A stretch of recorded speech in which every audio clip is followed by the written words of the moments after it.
So hello guys, welcome once again to Physics Simplified by Atul Tandon, and I'm your very own educator and motivator Atul Tandon, signing in for this channel today for the continuation of the topic which was done yesterday on capacitors, that is the parallel plate capacitor. बच्चे कल हम लोगों ने parallel plate capacitor को बहुत ही depth में understand कर लिया है, और जिस किसी बच्चे ने वो लेक्चर नहीं अभी तक देखा है तो मैं चाहूंगा कि आप लोग डिस्क्रिप्शन बॉक्स में जाकर के उसका लिंक क्लिक करें और आप उस लेक्चर को कंप्लीटली देखें, तभी आपको इस लेक्चर का बेनिफिट होगा। ऑलराइट, एंड यस, अभी तक मुझे बहुत सारे आप लोग कमेंट्स में अपने डाउट्स नहीं दे रहे हैं, सो इससे मजा नहीं आएगा काम करने का, राइट? तो आप सभी लोग कमेंट बॉक्स में जाएं, राइट डाउन योर क्वेश्चंस। जो भी डाउट आपका, कोई टॉपिक क्लियर नहीं होता है बीच में, आप मुझसे पूछें, I will be more than happy with that. Okay, so without wasting time आज का टॉपिक शुरू करते हैं। बट अगर आपने अभी तक चैनल को सब्सक्राइब नहीं किया है तो प्लीज सब्सक्राइब कर लें। आप वीडियो पसंद आए तो इसे लाइक भी करें और अपने फ्रेंड्स के बीच में शेयर भी करें। ऑलराइट, और एक चीज और बेटा कि वीडियो को एंड तक जरूर देखा करें, तभी आपको पूरा का पूरा कंटेंट जो है वो प्रॉपर तरीके से क्लियर हो पाएगा बच्चे। तो चलिए जी शुरू करते हैं आज का काम। आज हमने बात करनी है सबसे पहले प्रिंसिपल ऑफ अ कैपेसिटर की। सिद्धांत क्या है principle of a capacitor?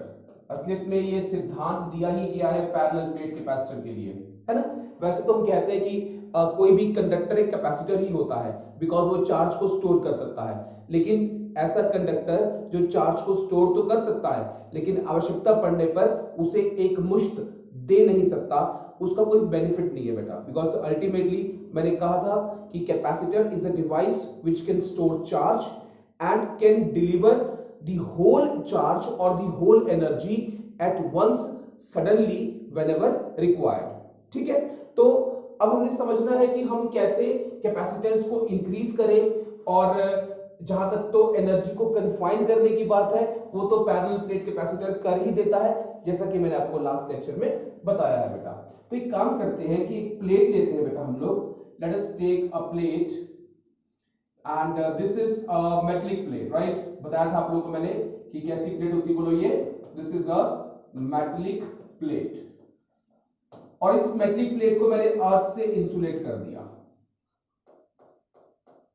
Right? इसको मैंने अर्थ से इंसुलेट कर दिया। अब मैंने इसकी चार्जिंग करनी शुरू कर दी। मैंने इसको चार्ज दिया प्लस प्लस प्लस प्लस। तो जब मैंने इसको ये चार्ज दिया बेटा तो इसने एक्वायर कर लिया, मेटल है, इलेक्ट्रॉन्स रिमूव हो गए, पॉजिटिव चार्ज आ गया। मैंने इसको और चार्ज दिया प्लस प्लस प्लस प्लस, इसने ये भी एक्वायर कर लिया, राइट? मैंने इसको और चार्ज दिया प्लस प्लस प्लस प्लस। अब जो है इस मेटलिक प्लेट का चार्ज ज्यादा आने की वजह से पोटेंशियल काफी राइज हो चुका है। अगर इसका पोटेंशियल राइज हो चुका है तो ये आसपास की एयर को आयोनाइज करना शुरू कर देगा और उनको आयंस में तोड़ करके माइनस प्लस, ये आयंस में तोड़ करके माइनस को एक्वायर कर लेगा, और हम इसको, इसका मतलब है कि और चार्ज नहीं दे पाएंगे। देंगे तो एयर की आयोनाइजेशन के कारण ये और चार्ज एक्सेप्ट ही नहीं कर पाएगा, राइट? तो ये इमीडिएटली जो है अपने चार्ज को अपने सराउंडिंग में लीक कर देगा बेटा। तो there is a capacity of this particular metallic plate of holding charge. इसकी चार्ज को होल्ड करने की बेटा एक कैपेसिटी हो गई, इससे ऊपर चार्ज मैं इसको दे नहीं सकता।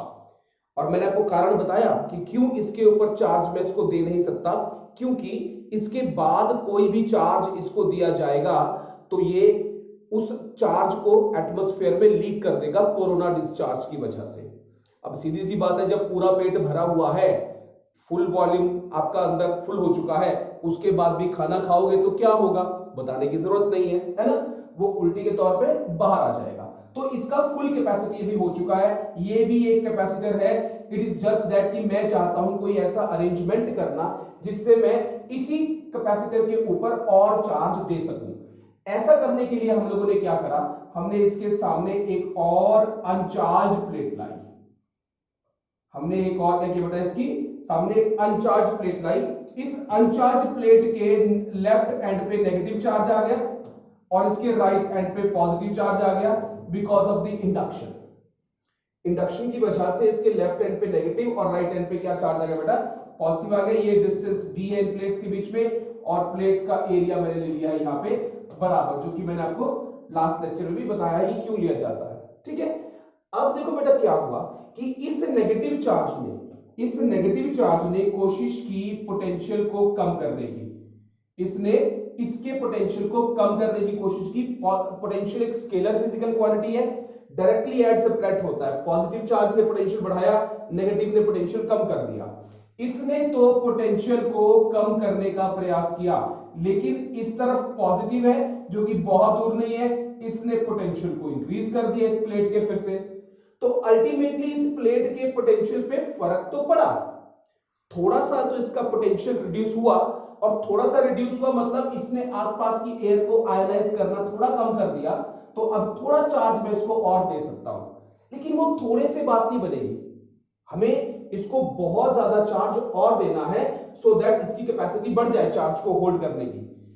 अब हम क्या करते हैं अगले स्टेप में बेटा, हम ऐसा करते हैं कि ये अपनी प्लेट रही वही दोबारा से, इस प्लेट को मैंने ग्राउंड से इंसुलेट कर दिया है। ग्राउंड से क्यों इंसुलेट किया है ये बात तो मुझे लगता है कि अगर आपने लास्ट लेक्चर देखा है तो आपको 100% क्लियर होगी, क्योंकि अगर मैं इसको ग्राउंड से इंसुलेट नहीं करूंगा तो सारा का सारा चार्ज बोलो कहां चला जाएगा बेटा, ग्राउंड में चला जाएगा।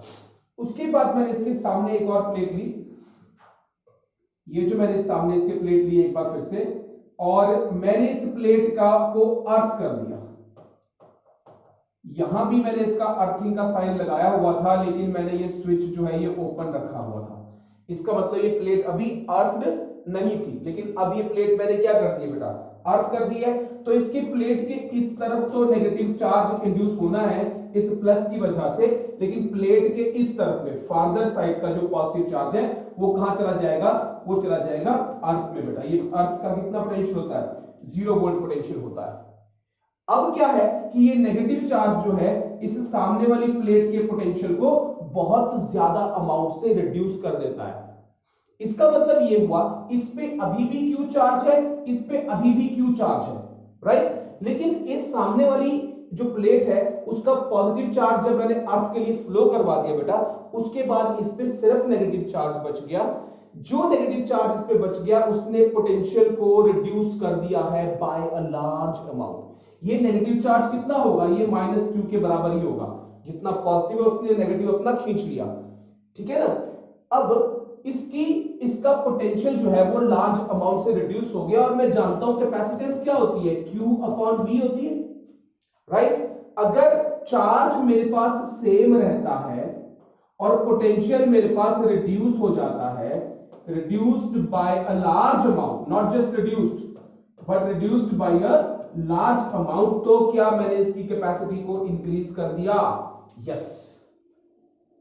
जनरली मैंने कहा था कि capacitors will depend upon the your dimensions of the this capacitor and the nature of the medium between the plates, right। वो एक चीज है, लेकिन मैंने इस कैपेसिटर की जो कैपेसिटेंस फिजिकली निकाली है epsilon not a by d, जो कि डिराइव कर चुके हैं हम लोग बेटा, वो बढ़ चुकी है। अब क्यों, क्योंकि पैरेलल प्लेट कैपेसिटर का डिजाइन ही ऐसा बनाया गया पहले से, ठीक है ना। तो एक बात बताइए, इस प्रिंसिपल को अब हम लोग डिफाइन कैसे करें, how do we define this principle. See, when an uncharged, ये दूसरे वाली प्लेट क्या है, अनचार्ज, इसको नाम देते हैं प्लेट 1 और इसका नाम है मान लीजिए plate 2। when an uncharged earthed metallic plate, ये कौन सी प्लेट है बोलो जिसकी बात कर रहा हूं मैं अभी, ये है प्लेट नंबर 2, है ना, is brought near a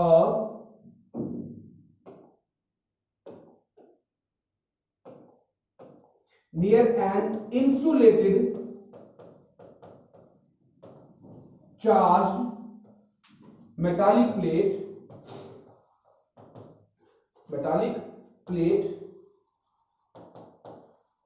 ये मेटालिक प्लेट किसकी बात कर रहा हूं लोग मैं,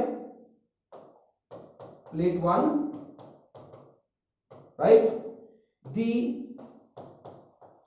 potential of the arrangement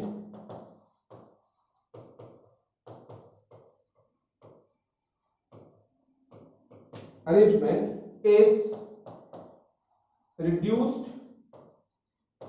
by a large amount, thereby increasing the capacitance in accordance with the formula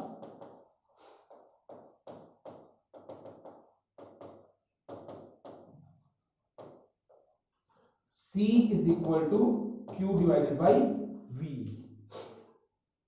C is equal to Q divided by V. तो ये है बेटे हमारे पास प्रिंसिपल ऑफ कैपेसिटर। मेरे हिसाब से इसका नाम होना चाहिए था principle of increasing the capacitance, है ना, बिकॉज कैपेसिटर तो कैपेसिटर ही है, वो तो एक सिंपल कंडक्टर है, वो भी तो चार्ज को स्टोर करता ही है, लेकिन मैंने चार्ज को स्टोर करने की, उसको एनहांस करने की एक टेक्निक डेवलप कर दी, राइट। तो इसको हमने अल्टीमेटली क्या कह दिया बच्चे, इसको हमने कह दिया principle of a capacitor. Please note down, ये इसको पॉज कर लीजिए। ऑलराइट गाइस, आई होप आपने इसका स्क्रीनशॉट ले लिया है। अब अगली स्लाइड पे चलते हैं और बात करते हैं डाइलेक्ट्रिक्स के बारे में। बेटा देखिए, बड़ा इंटरेस्टिंग यहाँ पे आज कहानी शुरू होने वाली है, आप लोग प्लीज वीडियो को पूरा देखें। डाइलेक्ट्रिक्स क्या होते हैं? देखो बेटा, हम लोगों ने जब मटेरियल्स को डिफाइन करते हैं हम लोग की on the basis of conductivity, तो हम कहते हैं कि जो मटेरियल्स हैं वो कंडक्टर्स हो सकते हैं, इंसुलेटर्स हो सकते हैं, सेमीकंडक्टर्स हो सकते हैं। तो डाइलेक्ट्रिक्स के मैं बात करूं कि हमारे पास जो मटेरियल्स हैं दे आर लाइक कंडक्टर्स, ये कंडक्टर भी नहीं है, दे आर लाइक इंसुलेटर्स, ये इंसुलेटर्स भी नहीं है, दे आर लाइक सेमीकंडक्टर्स, ये सेमीकंडक्टर्स भी नहीं है। कुछ किताबों में थोड़ा कंफ्यूजन होता है इसके ऊपर, ये कोई चौथी क्लास है, it is some another class of material, some another class of material. ये इनमें से कुछ भी नहीं है, ये इन तीनों आइटम्स में से कोई भी आइटम नहीं है। अब कंडक्टर्स की खास बात क्या होती है मेटल्स की? It has got a huge number of free electrons, right, जो कि हमारे पास कंडक्शन के लिए अवेलेबल होते हैं, एकदम विले फालतू घूमने वाले, ठीक है ना, जिनको पोटेंशियल डिफरेंस लगा करके हम लोग एक तरफ मूव करवा सकते हैं। इंसुलेटर्स, इसमें कुछ भी नहीं होता ऐसा जो कंडक्शन के लिए अवेलेबल होता है। सेमीकंडक्टर्स, नाम ही बता रहा है, सेमी मतलब आधे कंडक्टर्स है ना, इस तरह समझ लो। वैसे आपको जो लास्ट यूनिट है मॉडर्न फिजिक्स में सेमीकंडक्टर्स आना है, डेप्थ में डिस्कस होगा कि वैसे तो ये कंडक्ट नहीं करते, एनर्जी गैप बहुत होता है, लेकिन हम इनमें कुछ डोपिंग वगैरह करके इनको बेटर कंडक्टर्स बना सकते हैं, तो वो एक अलग क्लास ऑफ मटेरियल है। लेकिन जो चौथी क्लास है मटेरियल्स की, वो है dielectrics, it is some other class of materials. अब होता क्या है, डाइलेक्ट्रिक्स हमारे पास बेटा दो तरह के होते हैं, एक होते हैं हमारे पास पोलर डाइलेक्ट्रिक्स और एक होते हैं बच्चे हमारे पास non polar dielectrics. Polar dielectrics वो होते हैं जिनमें center of positive and center of negative charge of a molecule is already polarized, मतलब वो कोइंसाइड नहीं करता, सेग्रीगेटेड है, डाइपोल है, मतलब पूरा ये कंप्लीट डाइपोल है। लेकिन जो नॉन पोलर डाइपोल्स है हमारे पास, इलेक्ट्रिक्स है हमारे पास, नॉन पोलर डाइलेक्ट्रिक्स में centre of positive and center of negative charge क्या करता है बेटा? कोइंसाइड करता है। तो इन दोनों में क्या फर्क हो गया polar and non polar dielectric में, कि centre of positive charge and negative charge polar में कोइंसाइड नहीं करेगा, मतलब इनकी पोलराइजेशन पहले से ही होगी, डाइपोल बना हुआ होगा। और नॉन पोलर में क्या होता है कि इनका centre of positive and center of negative charge जो है वो कोइंसाइड कर रहा होता है, इनका डाइपोल मोमेंट जीरो होता है, उसका डाइपोल मोमेंट जीरो नहीं होता है। अच्छा जी, तो दो तरह के डाइलेक्ट्रिक बताया मैंने, चौथा क्लास ऑफ मटेरियल बताया। अब ये डाइलेक्ट्रिक है क्या? Dielectrics are the material, dielectrics जिनको हम नॉन मेटेलिक मटेरियल्स भी कहते हैं, नॉन मेटेलिक मटेरियल्स भी कहा जाता है इनको, मेटल्स नहीं है ये, are the materials which transmit, जो कि इलेक्ट्रिक इफेक्ट को ट्रांसमिट करते हैं, which transmit electric effects without, conduct किए बिना इलेक्ट्रिक इफेक्ट्स को ये ट्रांसमिट कर देते हैं बेटा। They can transmit electric effects without conducting, मतलब इलेक्ट्रिक फील्ड में से पास कर सकती है, ठीक है ना। कंडक्टर्स में तो अंदर फील्ड जीरो हो जाती है, इलेक्ट्रॉन्स फुली अपना फ्लो करना शुरू कर जाते हैं, लेकिन ये भी इलेक्ट्रिक इफेक्ट्स को ट्रांसमिट कर सकते हैं लेकिन बिना कंडक्ट किए, इसलिए ये कंडक्टर्स तो हुए नहीं, नॉन मेटेलिक मटेरियल्स हो गए ऑटोमेटिकली हमारे पास ये। अब क्या होता है बच्चे, हम अगर एक पोलर या एक नॉन पोलर डाइलेक्ट्रिक को इलेक्ट्रिक फील्ड में रखें तो उस पर क्या असर पड़ता है। मान लीजिए ये रही अपने पास इलेक्ट्रिक फील्ड, ये है अपने पास एक इलेक्ट्रिक फील्ड, मान लीजिए यूनिफॉर्म इलेक्ट्रिक फील्ड है। इलेक्ट्रिक फील्ड का जो ये प्लस यहां होता है, माइनस यहां होता है। अगर मैंने एक पोलर डाइलेक्ट्रिक लिया है, मान लो, चलिए पोलर का ऐसा नहीं होगा डायग्राम, पोलर का ऐसा होगा बिकॉज उसका centre of negative and positive पहले से ही सेग्रीगेटेड होगा।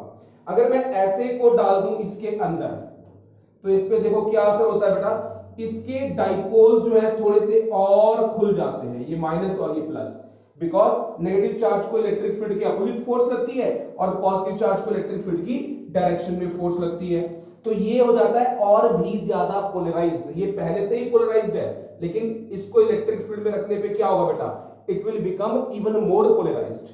और अगर मैं एक नॉन पोलर डाइलेक्ट्रिक को रखूं इलेक्ट्रिक फील्ड में तो क्या होगा, let us see that also. ये मेरे पास इलेक्ट्रिक फील्ड है, this is the electric field, okay. अब इसमें मैंने क्या करा, मेरे पास यहां पे एक नॉन पोलर डाइलेक्ट्रिक था, इसका प्लस माइनस ऐसे था, इसको रख दिया मैंने इलेक्ट्रिक फील्ड के अंदर, यहां ले गया, तो इसकी बोलो क्या हो जाएगी बेटा, इसकी हो जाएगी पोलराइजेशन। ये बन जाए प्लस है माइनस है, दो अलग अलग केसेस है ये। तो चाहे हम एक पोलर डाइलेक्ट्रिक ले, चाहे हम एक नॉन पोलर डाइलेक्ट्रिक ले, उनको इलेक्ट्रिक फील्ड में रखने के बाद उनका हो जाता है पोलराइजेशन। और यही वो प्रॉपर्टी है जिसके तहत, जिसकी वजह से ये इलेक्ट्रिक इफेक्ट्स को ट्रांसमिट करने में कामयाब हो जाते हैं बेटा। They become capable of transmitting the electric effects, right. तो इसके अंदर के जो मॉलिक्यूल्स होते हैं उनका हो जाता है पोलराइजेशन इलेक्ट्रिक फील्ड में रखने के बाद, चाहे वो पोलर हो चाहे वो नॉन पोलर हो। पोलर हो तो और भी बेटर पोलराइजेशन आता है, नॉन पोलर हो फिर तो ये पोलराइज हो ही जाते हैं। तो हम क्या कहें कि चाहे इलेक्ट्रिक फील्ड में एक पोलर को रखा जाए चाहे रखा जाए नॉन पोलर को, both of them will get polarised in the electric field. Both types of dielectrics, be it non-polar / polar, they get polarized in electric field। इनका बच्चे इलेक्ट्रिक फील्ड के अंदर क्या हो जाता है बोलो, इनका हो जाता है बेटा पोलराइजेशन। अब हम एक टर्म यहां पे डिफाइन करेंगे जिसका नाम है ससेप्टिबिलिटी। हालांकि मैग्नेटिज्म में जब हम जाते हैं ना बेटा तो इन टर्म्स को और डिटेल में पढ़ते हैं, राइट। लेकिन इलेक्ट्रिक फील्ड में रखने के बाद भी एक टर्म आती है जिसको हम बोलते हैं ससेप्टिबिलिटी, काई, जिसको बोलते हैं हम इलेक्ट्रिक ससेप्टिबिलिटी।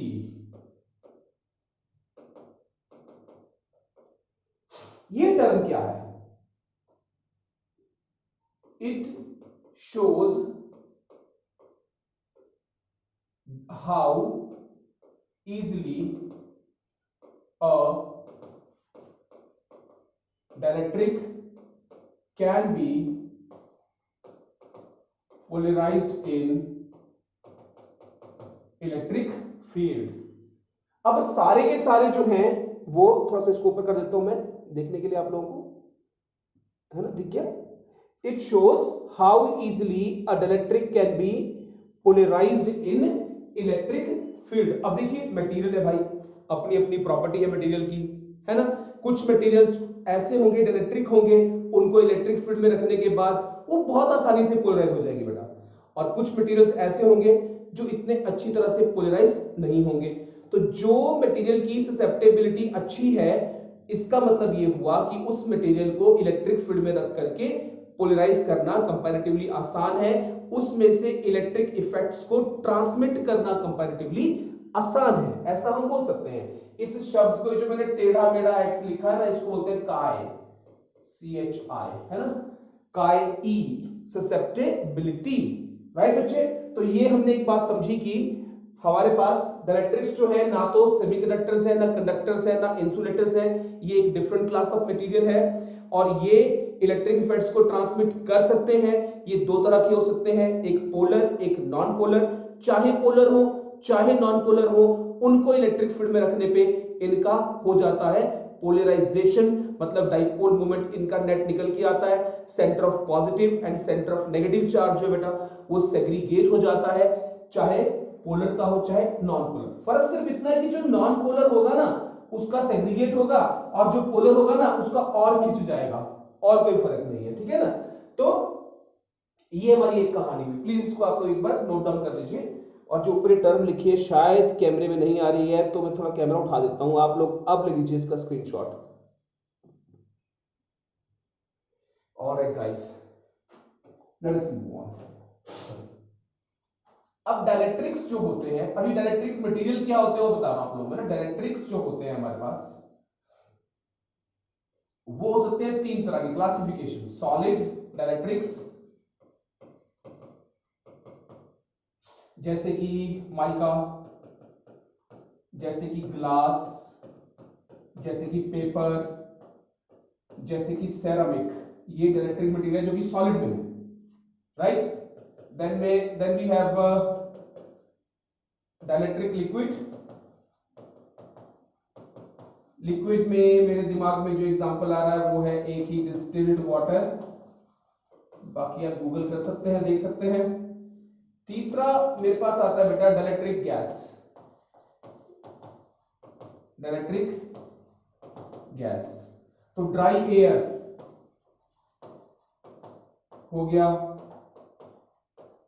वैक्यूम हो गया, और नाइट्रोजन हो गया, नाइट्रोजन गैस हो गई, हीलियम गैस हो गई।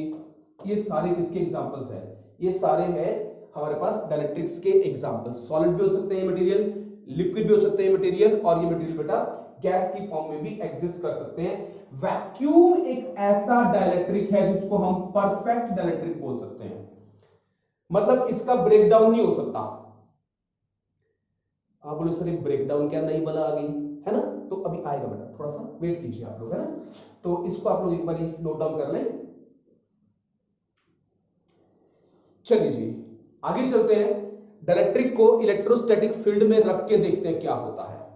अभी तो मैंने एक सिंगल मॉलिक्यूल रख के देखा था, अब ऐसा करते हैं डाइलेक्ट्रिक की एक स्लैब लेते हैं, उस स्लैब को हम लोग इलेक्ट्रोस्टैटिक फील्ड में रखते हैं। इलेक्ट्रोस्टैटिक फील्ड कैसे डेवलप करेंगे हम लोग बताइए। हम लोग दो प्लेट्स ले लेंगे, जैसे कैपेसिटर में ली थी हम लोग दो प्लेट्स, वो दो प्लेट्स ले लेंगे, उनके बीच में एक हम लोग स्लैब रख देंगे और देखेंगे क्या असर पड़ता है अंदर जो इलेक्ट्रिक फील्ड है उसके ऊपर। ओके, तो मैं अब नेक्स्ट स्लाइड पे आता हूं बेटा। देखो बेटा जी, अब मैं प्लेट को एक डंडे से दिखा रहा हूं, डंडा सीधा नहीं बनता ना। ये मेरे पास एक प्लेट आ गई और ये मेरे पास दूसरी प्लेट आ गई। ये ऐसे है प्लेट, लेकिन आपको क्या दिख रहा है सामने इसका, ये क्रॉस सेक्शन दिख रहा है ना, वही क्रॉस सेक्शन में दिखा रहा हूं आपको इसका। ये डंडा नहीं है, ये प्लेट है, ठीक है। तो मैंने इस प्लेट को चार्ज कर दिया, ऑब्वियसली दिस इज से positively charged and this is से नेगेटिवली चार्ज्ड, ठीक है जी। वो सब तो है ही यहाँ पे कि इसको मैंने इंसुलेट किया हुआ है, इसको मैंने अर्थ किया हुआ है, वो सब दिखाने की बार बार जरूरत नहीं है, वो अंडरस्टूड हो गया हमारे को बात की, वो चीजें तो है ही यहाँ पे सारी की सारी। अब मैंने बच्चा क्या करा कि मैंने इसके अंदर एक डाइलेक्ट्रिक प्लेट डाल दी, स्लैब डाल दी मैंने इसके अंदर एक, ये अपने पास एक डाइलेक्ट्रिक मटेरियल है। इस डाइलेक्ट्रिक मटेरियल की खास कहानी क्या होती है कि इसके मॉलिक्यूल्स का हो जाएगा पोलराइजेशन। थोड़ा बारीक पेन लेता हूं ताकि बहुत सारे मॉलिक्यूल्स ड्रॉ कर सकूं। ये देखिए जी, इसके मॉलिक्यूल्स का बोलो क्या हो गया, इसके मॉलिक्यूल्स का हो गया बच्चा पोलराइजेशन। ऐसे बहुत सारे होंगे यहां पे, लेकिन मैं 3 ही दिखा पा रहा हूं, राइट, क्योंकि आपको मैंने कंसेप्ट भी समझाना है अभी। ये लीजिए जी, इसके मॉलिक्यूल्स का मैंने करवा दिया पोलराइजेशन। हम जानते हैं जब पोलराइजेशन होता है ना बेटा, तो नेगेटिव चार्ज जो है वो मूव करता है इलेक्ट्रिक फील्ड के अपोजिट। तो ये बन जाएगा माइनस, ये बन जाएगा plus, minus plus minus plus minus plus minus plus. अरे कितनी बार बोलूंगा, है ना। तो अब आप समझते जाओ, ड्रॉ मैं सारे कर रहा हूं, समझ में आपने कहानी उस तरीके से है कि आपको क्लियर हो जाए। ये लो जी, ये डाइलेक्ट्रिक रखा था अंदर मैंने, इसका हो गया डाइलेक्ट्रिक पोलराइजेशन। ऐसा क्यों हुआ? बिकॉज बाहर से एक इलेक्ट्रिक फील्ड आ रही थी, इस इलेक्ट्रिक फील्ड ने इसका कर दिया पोलराइजेशन। ये लीजिए जी, यहां भी जाएगी वो फील्ड वापस, जो बाहर की फील्ड है वो है ई नॉट, बाहर की फील्ड है जिसको हम ई नॉट कहेंगे, राइट। अंदर क्या कहानी हुई इलेक्ट्रिक फील्ड को लेकर के, अंदर क्या कहानी वो देखते हैं हम लोग बेटा। यहां पे आप देखें, ये नेगेटिव जो है ये इसके लेफ्ट एंड पे डेवलप हो गया है, ये पॉजिटिव जो है ये इसके राइट एंड पे डेवलप हो गया है। ये प्लस माइनस आपस में न्यूट्रलाइज कर रहे हैं, ये प्लस माइनस भी आपस में न्यूट्रलाइज कर रहे हैं, लेकिन इसके लेफ्ट एंड पे नेगेटिव चार्ज आ गया है और इसके राइट एंड पे पॉजिटिव चार्ज आ गया है। अब मैं बात करता हूं इसके अंदर की कहानी की। अंदर जो है हमारे पास एक इलेक्ट्रिक फील्ड है इधर को, इसको लेता हूं मैं व्हाइट कलर से ही और थोड़ा मोटा लेता हूं ताकि आपको समझ में आए कि ये मेरे पास है इलेक्ट्रिक फील्ड अंदर। ये इलेक्ट्रिक फील्ड किसके कारण से है? जो बाहर की इलेक्ट्रिक फील्ड है उसके कारण से ये इलेक्ट्रिक फील्ड अंदर है, जिसको मैं नाम दे रहा हूं ई नॉट। अच्छा जी, अब क्या है, यहां भी तो हमारे पास नेट चार्ज का सेग्रीगेशन हुआ ही है, अंदर भी एक इलेक्ट्रिक फील्ड डेवलप हुई है, उस इलेक्ट्रिक फील्ड को मैं कह रहा हूं वो इधर को है और बाहर से थोड़ी कम है, इसको बोलूंगा मैं ई इंड्यूस्ड। बेटा क्या बोलूंगा इसको? ई इंड्यूस्ड। ये इंड्यूस्ड क्यों है? ये अपने आप नहीं आई बेटा, ये मैंने जब इलेक्ट्रिक को रखा इस इलेक्ट्रिक फील्ड में, इसका पोलराइजेशन हुआ, उससे जो चार्जेस का सेग्रीगेशन हुआ उसके कारण से आई है ये। हम बोल सकते हैं कि यहां पे जो चार्ज डेंसिटी इंड्यूस हुई है वो प्लस सिग्मा आई है, जो यहां पे इंड्यूस हुई है वो माइनस सिग्मा आई है। इसकी जो चार्ज डेंसिटी है ही हमारे पास ऑलरेडी वो है बेटा प्लस सिग्मा, इसकी जो चार्ज डेंसिटी है ऑलरेडी वो है बच्चे माइनस सिग्मा। ठीक है जी, अंदर इंड्यूस हो गई है प्लस सिग्मा आई और माइनस सिग्मा आई, जो इस प्लेट पे और इस प्लेट पे। ये डाइलेक्ट्रिक स्लैब है बेटा, ये लाइन नहीं है, स्लैब है, ऐसे ऐसे ऐसे ऐसे, ये भी प्लेट्स हैं पूरी, ठीक है ना। अब देखिए कि अंदर जो मेरे पास net value of electric field बचेगी अंदर, E net inside the dielectric, कहां को होगी? पहली बात तो बताओ, ई नेट इसमें इधर को होगी, थोड़ी बची फील्ड ये इधर को बची, कितनी बोलो? इसको ई नेट मैंने कह दिया बेटा, ठीक है ना। और ये ई नेट कितनी होगी बोलो? ये हो जाएगी ई नॉट माइनस ई इंड्यूस्ड। कैसे पता बेटा? ई नॉट है इधर को और ई इंड्यूस्ड है इधर को, ठीक है जी। तो मुझे बताइए, ई नॉट है मेरे पास इधर को, ई इंड्यूस्ड है इधर को, तो विच इंप्लाइज जो मेरे पास अंदर नेट फील्ड बच गई वो बच गई बेटा जी E naught minus E induced. कितनी फील्ड बच गई? E naught minus E induced field है, जो कि इस डाइलेक्ट्रिक के अंदर बच गई है मेरे पास बेटा। अब आते हैं एक दूसरी कहानी के ऊपर, इसको बोल देते हैं हम लोग इक्वेशन नंबर 1। अब धीरे धीरे आपको समझ में आएगा डाइलेक्ट्रिक के कितने बेनिफिट्स हैं। असल में जो हमारा कैपेसिटर का डिजाइन बनता है वो इस डाइलेक्ट्रिक के हिसाब से ही बनता है बच्चे, ठीक है ना। You will understand in a while कि how many benefits of a dielectric are. Okay जी, अब मैंने कहा कि डाइलेक्ट्रिक की एक प्रॉपर्टी होती है जिसको हम बोलते हैं डाइलेक्ट्रिक कांस्टेंट। डाइलेक्ट्रिक कांस्टेंट के जिसको कहा जाता है, डाइलेक्ट्रिक कांस्टेंट होता है कि कितने नंबर ऑफ टाइम्स से किसी डाइलेक्ट्रिक मटेरियल ने बाहर के कंपैरिजन में इलेक्ट्रिक फील्ड को रिड्यूस कर दिया है।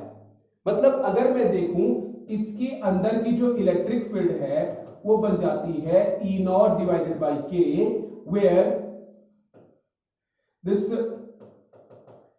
K defines the number of times the electric field has been reduced by a particular dielectric. अगर किसी डाइलेक्ट्रिक मटेरियल का K जो है वो 2 है, उसकी वैल्यू 2 है, इसका मतलब है उसने बाहर के कंपैरिजन में फील्ड अंदर कितनी कर दी है बच्चा? आधी कर दी है। किसी का डाइलेक्ट्रिक कांस्टेंट 3 है तो इसका मतलब है उसने बाहर के कंपैरिजन में अंदर कितनी कर दी है फील्ड? बोलो राइट, 1/3 कर दी है। अगर बाहर अपने पास 99 थी तो अंदर 33 रह गई है, बाहर 9 थी तो अंदर 3 रह गई है, तो रिड्यूस हो गई है फील्ड बेटा हमारे पास, ठीक है ना। जो K होता है इसकी वैल्यू एयर के लिए होती है 1। इसका मतलब क्या हुआ? अगर मैं एयर की बात करूं तो नेट इलेक्ट्रिक फील्ड जो एयर में होती है वो इक्वल टू E नॉट होती है, मतलब जितनी होनी चाहिए उतनी ही रहती है। तो बड़ा इंपॉर्टेंट क्वेश्चन है कि what is the value of the electric constant of air या वैक्यूम, ड्राई एयर की बात कर ले या वैक्यूम की बात करें तो 1 होता है बेटा हमारे पास इलेक्ट्रिक कांस्टेंट। तो हमें समझ में आ गई बात कि भाई E नेट जो है वो E नॉट बाई के भी हो सकता है, E नेट जो है वो E नॉट बाई के भी हो सकता है, इक्वेशन नंबर 2, राइट। तो अब देखते हैं बेटा जी कि ये जो E नॉट बाई के है, क्या इसको लिख सकता हूं मैं E not minus E induced, right, या मैं लिख सकता हूं कि जो मेरे पास इलेक्ट्रिक फील्ड अंदर इंड्यूस हुई है वो है E not minus E not by के, इसको यहां ले गया उसको वहां ले गया, और मैं बोल सकता हूं कि जो अंदर इलेक्ट्रिक फील्ड मेरे पास इंड्यूस हुई है वो है E naught into 1 minus 1 by K. This is the electric field induced inside this particular dielectric, right. तो अब मुझे निकालना है कि कितनी हमारे पास चार्ज डेंसिटी इंड्यूस हुई और कितना चार्ज इंड्यूस हुआ। जो इंड्यूस्ड चार्जेस आए मेरे प्लस सिग्मा आई माइनस सिग्मा आई है ना। अब बोलो इंड्यूस्ड एक plate, infinite sheet of plate of charge है मेरे पास, उसकी फील्ड कितनी होती है? होती है sigma i divided by epsilon naught which is equal to sigma divided by epsilon naught into 1 minus 1 by K. Epsilon से क्या एप्सिलॉन नॉट, और इसका मतलब है what is the charge density induced, it is sigma into 1 minus 1 by K. अब यहां से निकाल सकता हूं कितना चार्ज इंड्यूस हुआ फर्दर। कैसे बेटा?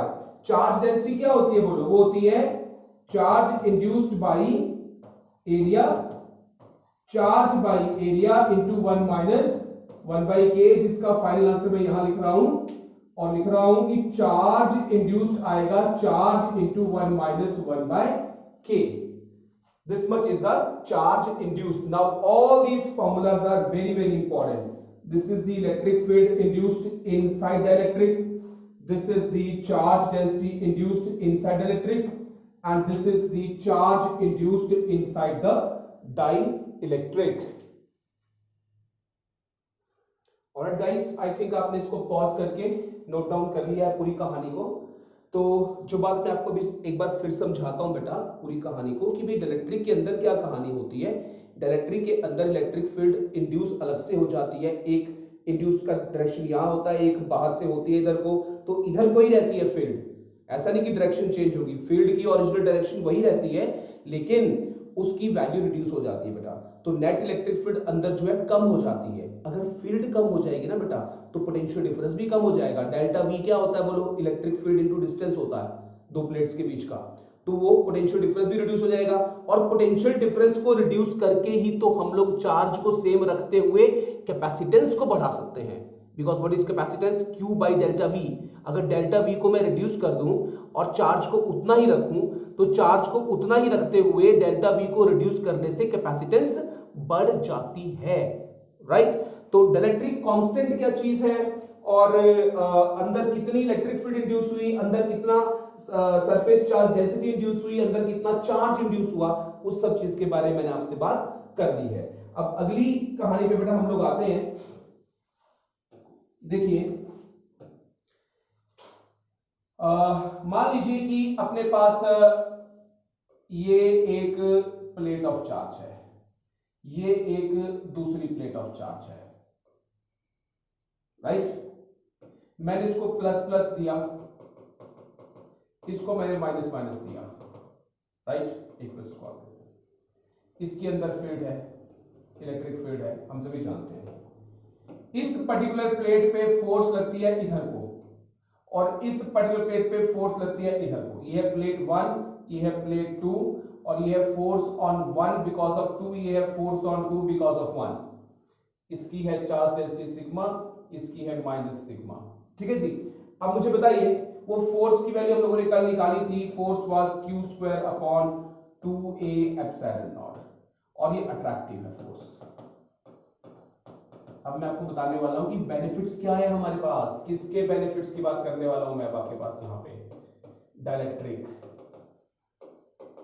जो डाइलेक्ट्रिक स्लैब हम बीच में डाल रहे हैं ना बेटा, उसके फायदे क्या हैं वो डिस्कस करने वाला हूं आपसे मैं।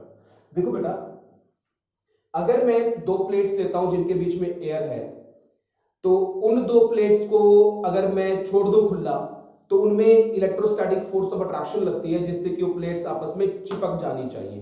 तो भाई या तो इन प्लेट्स को होल्ड करने का कोई जुगाड़ बनाओ बीच में, टेक्निकल, ठीक है, जिससे टिकी रहे आपस में। अब टिकी रहे आपस में जुगाड़ बनाओगे तो अर्थिंग होने के चांस पूरे पूरे होते हैं बेटा उसके अंदर। कोई भी आप इसमें मेटल पीस लगाओगे या कुछ और करोगे, कहीं टच हो गया अर्थ के साथ, तो कहानी खत्म। सारा चार्ज कहां फ्लो कर जाएगा बोलिए, अर्थ में फ्लो कर जाएगा। तो एक चीज तो प्रॉब्लम ये है मेरे पास कि मैं अगर प्लेट्स के बीच में वैक्यूम रखता हूं या ड्राई एयर रखता हूं, सॉलिड इलेक्ट्रिक नहीं रखता हूं बेटा, तो ये प्लेट्स आपस में चिपक जाएगी। If there is no solid dielectric, जो एग्जांपल मैंने बताया था आप लोगों को, जनरली माइका हो गया, ग्लास हो गया, सेरामिक हो गया, है ना, पेपर हो गया। याद रखने का तरीका सबसे बेस्ट होता है, जब भी किसी चीज का जिक्र आता है ना बेटा, उसको मन में बोल दो कि यार ये चीज पढ़ी है हमने। अब मैंने सॉलिड डाइलेक्ट्रिक बोला तो अपने मन में याद करो कि माइका, ग्लास, सेरामिक, पेपर, है ना। तो अगर कोई ऐसा नहीं है, the plates will stick together, है कि नहीं बोलो, due to force of attraction. अभी तो पंगा है, स्टिक कर जाएगी। तो इसमें डिस्टेंस d हालांकि बहुत कम होना चाहिए एरिया कंपैरिजन में, d must be much much much less than a। वो अलग बात है कि छोटा होना चाहिए, लेकिन चिपक जाए वो रिकमेंडेड नहीं है, इनमें डिस्टेंस तो रहना ही चाहिए, है कि नहीं। तो हम क्या करते हैं, in the actual design of capacitor,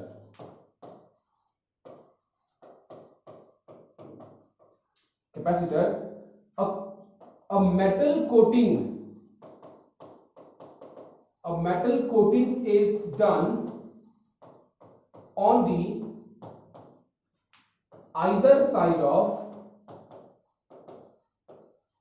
dielectric।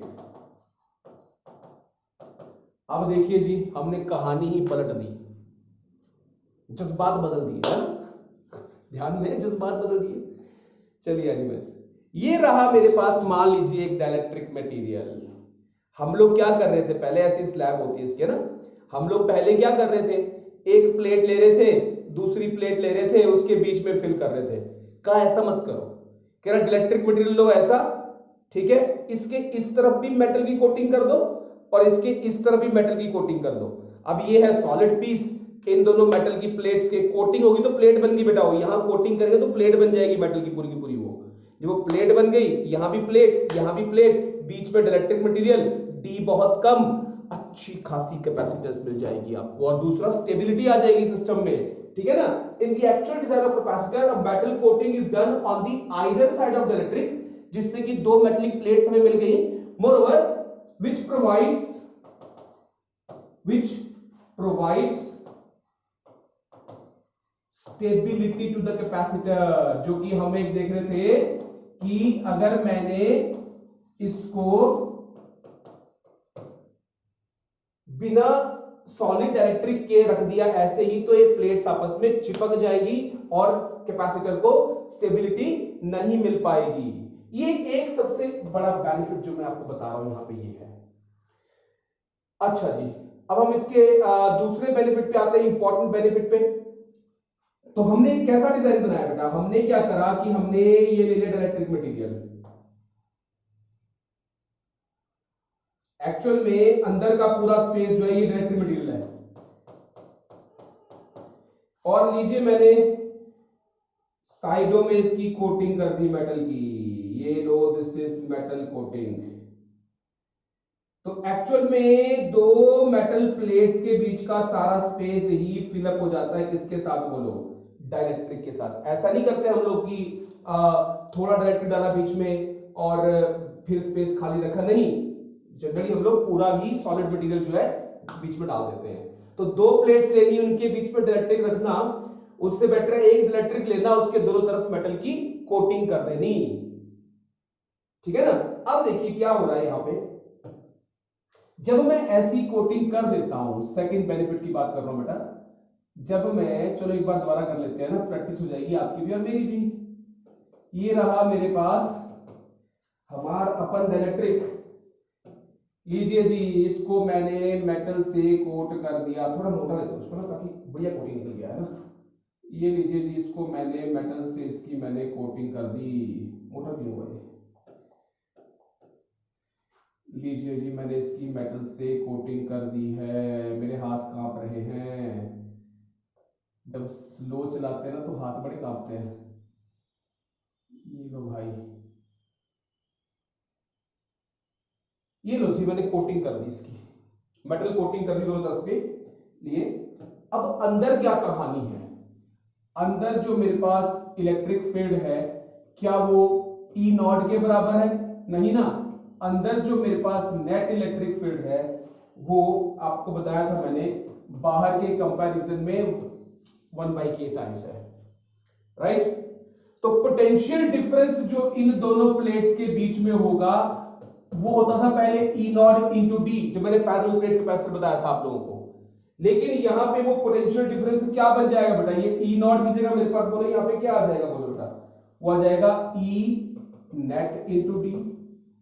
और ई नेट कितना है बोलो, वो है ई नॉट बाई के डी, राइट। तो बोलो अपने पास ई नॉट की वैल्यू कितनी होती है, याद करो, sigma by epsilon naught D by के। सिग्मा क्या होता है बोलो, Q by A epsilon naught D by के, ये आ गया पोटेंशियल डिफरेंस। और कैपेसिटेंस क्या होती है, याद है, भूल गए हो, capacitance Q is equal to C delta V, delta V की वैल्यू यहां पे पुट अप कर दो आप लोग, so Q becomes C Q by A epsilon naught D by K, Q से गया बेटा क्यू, सी बच गया मेरे पास A epsilon naught by D into K. अब बताओ क्या कहानी आपको समझ में आई।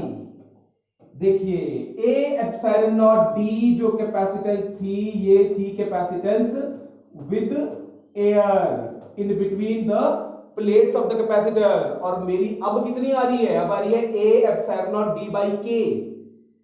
मतलब मैंने अपनी कैपेसिटेंस को क्या कर दिया है बोलो, सी नॉट, सी की जो वैल्यू है बेटा उसको मैंने के टाइम्स सी नॉट कर दिया है, सी की जो वैल्यू है उसे मैंने के टाइम्स सी नॉट कर दिया। अगर मैं डाइलेक्ट्रिक लेता हूं ऐसा जिसका डाइलेक्ट्रिक कांस्टेंट 2 है, जो इलेक्ट्रिक फील्ड को 2 टाइम्स रिड्यूस कर देता है, तो वो कैपेसिटेंस को 2 टाइम्स बढ़ा भी रहा है।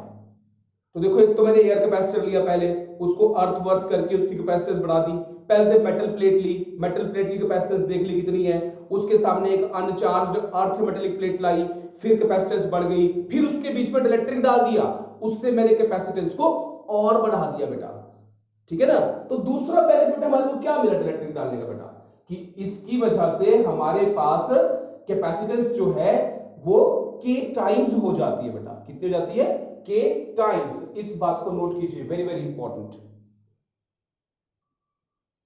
ओके बच्चा, इसका तीसरा जो हमारे पास बेनिफिट है वो ये है कि अगर मैं हाई ब्रेकडाउन वोल्टेज वाला डाइलेक्ट्रिक यूज करता हूं तो ये डाइलेक्ट्रिक ब्रेकडाउन को भी प्रिवेंट कर सकता है। अब ये ब्रेकडाउन क्या कहानी है, थोड़ा ब्रेकडाउन को समझना पड़ेगा आपको। देखो बेटा, इस दुनिया में वैक्यूम को छोड़ के कुछ भी परफेक्ट डाइलेक्ट्रिक नहीं है बेटा। मतलब सभी का ब्रेकडाउन पॉसिबल है। हम कहते हैं एयर एक अच्छा खासा डाइलेक्ट्रिक मीडियम है, और एयर का भी डाइलेक्ट्रिक ब्रेकडाउन पॉसिबल है। हमने देखा है लाइटनिंग जब होती है तो एयर के थ्रू ही चार्ज फ्लो करता है। मतलब एयर के मॉलिक्यूल्स जो हैं वो आयंस में टूट जाते हैं और वो एक पैसेज प्रोवाइड करते हैं इलेक्ट्रिक करंट को फ्लो होने के लिए। तो एयर का भी डाइलेक्ट्रिक ब्रेकडाउन पॉसिबल है। ड्राई एयर का थोड़ा सा कम होता है, और जो अपने पास मैं बात करूं जब बारिश हो रही होती है तो कहानी अलग होती है। मैंने इसके ऊपर एक लाइटनिंग एंड थंडरस्टॉर्म्स के ऊपर एक वीडियो डाल के रखा है, आप उसको रेफर कर सकते हैं देखने के लिए कि हमें कौन सी सावधानियां बरतनी चाहिए जब लाइटनिंग और थंडरिंग हो रही होती है, तब वो भी उसमें डिटेल में एक्सप्लेन किया हुआ है।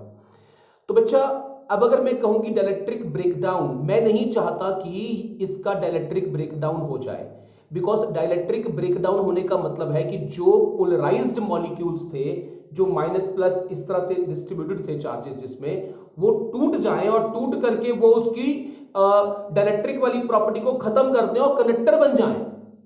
वो क्या बन जाएंगे, उससे बोलो, कंडक्टर बन जाएंगे। तो हमें एक ऐसा मीडियम इस्तेमाल करना चाहिए डाइलेक्ट्रिक का जिसका डाइलेक्ट्रिक ब्रेकडाउन वोल्टेज काफी हाई हो, मतलब बहुत हैवी पोटेंशियल डिफरेंस पे जाकर के उसका आयंस में टूटना हो उसके मॉलिक्यूल्स का। छोटी मोटी वोल्टेज पे उसके आयंस का मॉलिक्यूल्स में टूटना संभव ना हो पाए। हमें ऐसा डाइलेक्ट्रिक मटेरियल इस्तेमाल करना चाहिए। तो क्या एक अच्छा डाइलेक्ट्रिक मटेरियल जिसका ब्रेकडाउन वोल्टेज हाई है वो प्रिवेंट कर सकता है breakdown of dielectric? Yes it can. तो इसका मतलब क्या हो बच्चे, ये इसकी थर्ड यूसेज हो गया, थर्ड बेनिफिट हो गया किसका, डाइलेक्ट्रिक का। यूजिंग अ डाइलेक्ट्रिक, यहां लिखा बेटा इसका तीसरा, using a dielectric of high breakdown voltage, the dielectric breakdown can be prevented. The dielectric breakdown can be prevented. So तीन मेजर यूसेज, एक तो प्लेट्स चिपकेंगी नहीं आपस में जाकर के, और सबसे बड़ी बात, ज्यादा चार्ज को स्टोर करने की कैपेसिटी आ गई, केसी नॉट हमारे पास इसकी कैपेसिटेंस हो गई, ठीक है।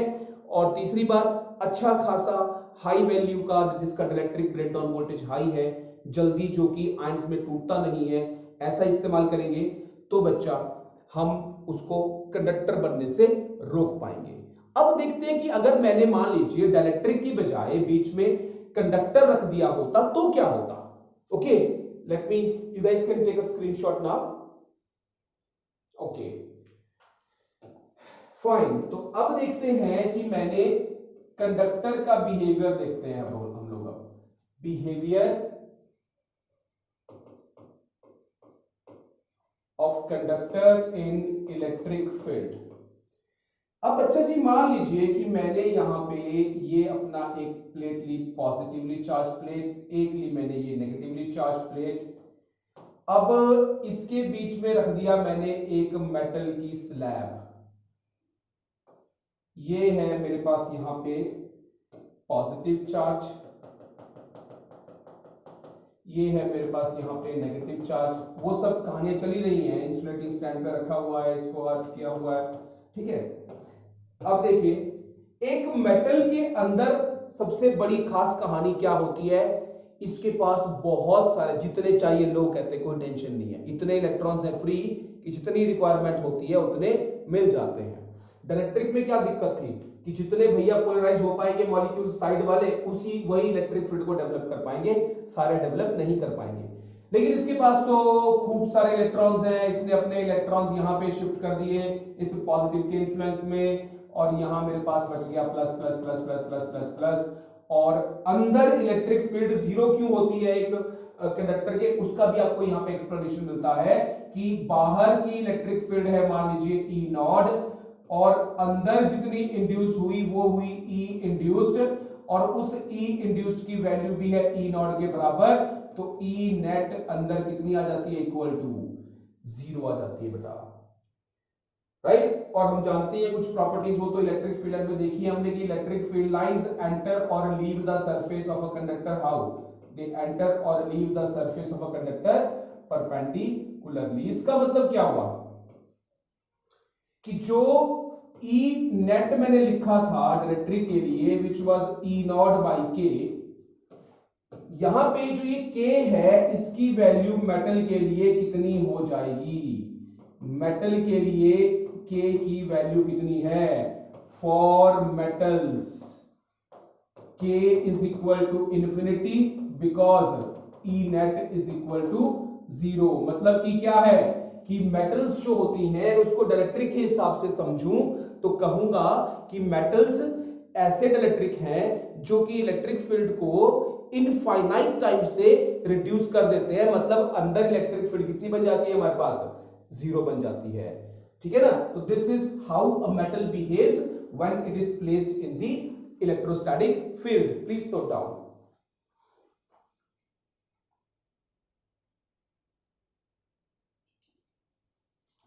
ठीक है जी, मतलब अगर ये मेरे पास यहां पे सिग्मा है, ये मेरे पास यहां पे माइनस सिग्मा है, ये मेरे पास माइनस सिग्मा आई है, ये मेरे पास प्लस सिग्मा आई है, तो मैं बोल दूंगा सिग्मा आई की वैल्यू किसके बराबर है बेटा, सिग्मा के बराबर है। मतलब इंड्यूस्ड सरफेस चार्ज डेंसिटी उतनी है जितनी की अप्लाइड सरफेस चार्ज डेंसिटी है। ऑलराइट गाइस, तो फटाफट से हम दो टॉपिक्स देखते हैं कि how does capacitance of a parallel plate capacitor with a conducting slab in between the plates and capacitance of a parallel plate capacitor with a dielectric slab in between the plates of the capacitor। वो आज ही देख लेते हैं बेटा ना, क्यों next time के लिए छोड़ना रहा। Let's check that out as well. इसको आप लोग ले लीजिए स्क्रीनशॉट। ओके जी,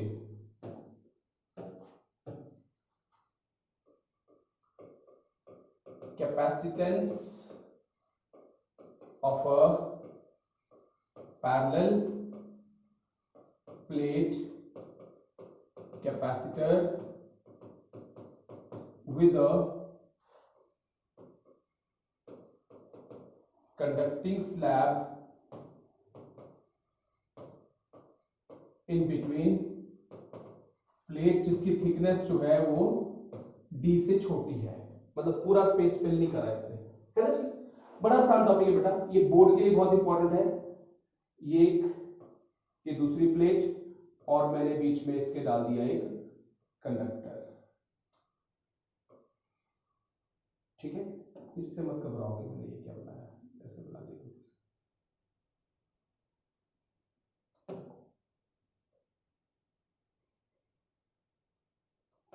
इसको दे मैंने चार्ज बेटा plus plus plus plus plus plus plus minus minus minus minus minus minus minus, और यहाँ जो इलेक्ट्रिक फील्ड है और यहाँ पे क्या आएगा minus minus minus minus minus minus minus. चलिए जी, यहाँ बाहर जो इलेक्ट्रिक फील्ड आएगी वो यूं होगी, यहां से भी इलेक्ट्रिक फील्ड यूं होगी, अंदर इलेक्ट्रिक फील्ड 0 होगी और बाहर इलेक्ट्रिक फील्ड ई नॉट है, बाहर इलेक्ट्रिक फील्ड ई नॉट है। इसको ऑब्वियसली इंसुलेट किया है, इसको ऑब्वियसली हम लोगों ने अर्थ किया हुआ है, वही सारी कहानी पुरानी, ठीक है। तो मेन बात क्या होती है इसमें, ये है मेरे पास इसकी थिकनेस T और ये है पूरी थिकनेस D, इस प्लेट का एरिया है A, इस प्लेट का एरिया भी है A, इसकी चार्ज डेंसिटी है प्लस सिग्मा, इसकी चार्ज डेंसिटी है माइनस सिग्मा। मेन बात है potential difference, right. Potential difference between plates delta B,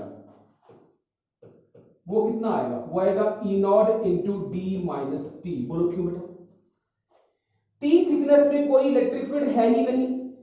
potential difference होता है इलेक्ट्रिक फील्ड इनटू डिस्टेंस, कितने डिस्टेंस पे मेरे पास फील्ड फैली हुई है, डी माइनस टी। ये सारा डी है, इसमें है नहीं तो इसमें कितने फैली है, डी माइनस टी में। बस कहानी बन गई हमारे पास। एक बार पोटेंशियल डिफरेंस आ गया, इलेक्ट्रिक फील्ड होती है sigma by epsilon naught D minus t, और सिग्मा होता है बेटा charge per unit area epsilon naught D minus t, और डेल्टा वी को रखो ऐसे ही, चार्ज होता है C इंटू डेल्टा वी, याद है ना, by the definition of capacitance, because कारण क्या है, but Q is equal to C delta V, delta V से गया delta V, C becomes equal to A epsilon naught by D minus t, और यहां से आप लोग एक काम करो, D ले लो बाहर कॉमन, अंदर बचा 1 माइनस टी बाई डी, और ये A epsilon naught by D होती है capacitance of a parallel plate capacitor with air in between, जो हम ऑलरेडी ड्राइव कर चुके हैं। तो यहां से बेटा C कितना बन गया मेरे पास, C not divided by 1 minus T by D, and C is more than C not. आप देख सकते हैं, कोई वैल्यू पुट करके देख लो आप लोग, वैसे भी t छोटा है d से तो ये चीज पॉइंट में आएगी, 1 minus something in points will again be in points, और पॉइंट्स में आया तो c naught upon something in points is more than c naught. So अगर मैं एक पैरेलल प्लेट कैपेसिटर के बीच में कंडक्टिंग स्लैब डाल देता हूं तो उसकी कैपेसिटेंस बढ़ जाती है, लेकिन पूरे स्पेस में नहीं, t लेस देन d में डाली हुई मैंने बेटा। ठीक है जी, अब आते हैं अगले टॉपिक के ऊपर, capacitance of a parallel plate capacitor with a dielectric slab of thickness T less than D in between plates। आप बोलोगे सर अभी तो निकाली थी, k times C not I थी, लेकिन बेटा वो हमने निकाली थी किसके लिए बोलो, जब हमने पूरा स्पेस फिल कर दिया था। अभी कितना स्पेस फिल कर रहे हैं बोलो, लेस देन d फिल कर रहे हैं बेटा हम लोग स्पेस। तो एक काम करते हैं, let us take a parallel plate capacitor over here, a parallel plate capacitor over here, बीच में ले ली मैंने एक डाइलेक्ट्रिक स्लैब, या डाइलेक्ट्रिक स्लैब बेटा मेरे पास बीच में, ये ले लिया मैंने यहाँ पे plus plus plus plus plus plus plus, minus minus minus minus minus minus minus, यहाँ पे अंदर होता है डेवलप माइनस माइनस माइनस, लेकिन थोड़ा कम डेवलप होता है। अंदर जो मेरे पास फील्ड आती है वो आती है ई नेट, अभी थोड़ी देर पहले पढ़ा हम लोगों ने, और इस ई नेट की वैल्यू होती है ई नॉट डिवाइडेड बाई के, डायरेक्शन इसकी यही होती है। बाहर जो इलेक्ट्रिक फील्ड होती है वो तो हमें मालूम है कितनी होती है, ई नॉट, वो होती है ई नॉट, ये भी होती है ई नॉट, ये होती है थिकनेस टी, ये होता है डी, ये है इसका एरिया प्लेट का ए, इस प्लेट का एरिया भी है ए, यहां है प्लस सिग्मा, यहां है माइनस सिग्मा। वही सब कहानी मैंने दोबारा से लिखी है, कोई नई बात नहीं है, इसलिए मैं आपको फटाफट ये बात बता दी बेटा। ठीक है जी, तो अब देखिए हमें अगेन यहां पे क्या निकालना है बेटा, पोटेंशियल डिफरेंस निकालना है, right. Potential difference between plates, delta V is going to be equal to E naught, electric field फैली है मेरे पास d माइनस टी डिस्टेंस में, देख सकते हैं आप लोग, ये t है, ये और ये मिला के d माइनस टी है, उसमें कितनी फील्ड है, वो ई नॉट फील्ड है, प्लस ई नेट फैली है मेरे पास टी थिकनेस में, राइट, बिकॉज अंदर कितनी फील्ड है, ई नेट है, प्लस क्यों किया इसको मैंने, क्योंकि मेरे पास दोनों एक ही डायरेक्शन में है, इसलिए मैंने इनको ऐड अप कर दिया। अब देखिए डेल्टा V बन जाएगा E naught into D minus T plus E naught by K into T, because what is the value of E net inside, बोलिए, it is E naught by K, है कि नहीं बोलो, ठीक है। So delta V again becomes equal to E naught into D minus T plus T by K, बोलो, right, सही है। तो कॉमन ले लिया मैंने इसको, अब delta V is again sigma by epsilon naught D minus T plus T by K. अब ये मत पूछना कि सर ई नॉट को आपने सिग्मा बाई एप्सिलॉन नॉट कैसे लिखा, तुम तो मेरा दिल ही तोड़ दोगे फिर, है ना, ठीक है, लिखो आगे। अब तो तुम्हें बोलने के लिए भी मजबूर नहीं कर सकते ना बेटा, क्या करें, क्यों नहीं कर सकते मजबूर? क्योंकि ये मोनोलॉग हो रहा है, इट्स नॉट डायलॉग, है ना। लेकिन I always try it out कि जब आप लेक्चर को देखें तो आपको लगे कि मैं आपसे बात कर रहा हूं, ठीक है। लेकिन अभी तो मैं अकेले ही बात कर रहा हूं भाई। Delta v is equal to q upon a epsilon naught d minus t plus t by k। Delta v is equal to c delta v divided by a epsilon naught into d minus t plus t by k। कोई doubt तो नहीं है, q को हम लिख सकते हैं c delta v। यहां से डेल्टा v से डेल्टा v गया, so c becomes equal to a epsilon naught, ये इधर जाएगा, ये नीचे आएगा, d minus t plus t by k। ये बनी मेरे पास किसकी वैल्यू बोलो, t बाई k। ये बनी मेरे पास अब कैपेसिटेंस की नई वैल्यू, ठीक है जी। अब एक बात बताओ, मैं यहां से d कॉमन ले लेता हूं, c becomes equal to a epsilon naught divided by d into 1 minus t by d plus t by k d। बोलो सही गलत, t बाई d, d बाहर लिया, ये 1 बन गया, t by d plus t by k d, है ना। तो ये क्या कहानी है, a epsilon naught by d की अपनी खुद की अलग कहानी है। वो कहानी ये है कि भैया जब हम इस कैपेसिटर को एयर में रखते तो इतनी इसकी कैपेसिटेंस निकल करके आती। तो यहां भी मैं कह सकता हूं कि C की वैल्यू C नॉट से बड़ी है। कोई केस लेके देख लेना आप लोगों ने, ठीक है जी। अब एक काम करते हैं, अब इसको फिल कर देते हैं पूरा का पूरा डाइलेक्ट्रिक स्लैब से। मतलब क्या कि let's fill the whole space with dielectric slab. Let's fill the whole space with dielectric slab. तो इसका मतलब है T की वैल्यू कितनी होगी, इक्वल टू D होगी ना। अगर मैं पूरा फिगर T यहां तो पहुंच जाएगा, D हो जाएगा, कोई दिक्कत ही नहीं है यार, है ना। आप लोग वैसे बड़े समझदार हैं, इंटेलिजेंट हैं। तो C बन गया C not divided by 1 minus D by D plus D by के D का चला गया अंदर, D by D 1, 1 minus 1 0, D से गया D। तो क्या बन गया बोलो फर्दर, ये C becomes equal to KC naught, जो मैंने आपको पहले एक अलग तरीके से डिराइव करके बच्चा बताया था। So this completes the basic concept of the parallel plate capacitor।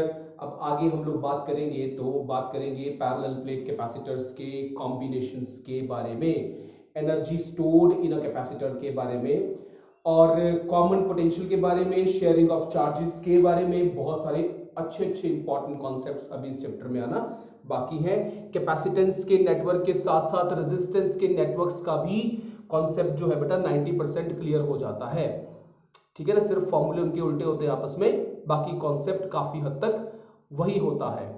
और जिस किसी ने वीडियो अभी एंड तक देख लिया है उसको तो भाई बहुत बहुत बड़ा साधुवाद, बहुत बड़ा नमस्कार, क्योंकि ये चमत्कार है फिर, है ना।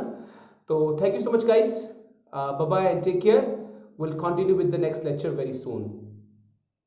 Do take care of yourself, bye.